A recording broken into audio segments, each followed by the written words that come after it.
kimnidir qattiq chin sevsangiz rashki bo'ladi-yu.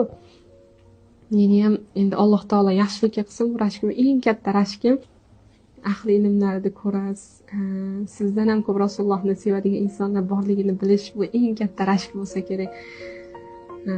Rasululloh sollallohu alayhi vasallamni Alloh taoloni rashk qilaman-da. Ba'zida yig'lab namozlarimda ham aytaman, ey Allohim, juddayam men baxtsiz bo'lib ketyapman. Sababi seni mendan ham ko'proq yaxshi ko'radigan bandalaring bor. Rasulullohni mendan ham ko'p yaxshi ko'radigan ummatlari bor.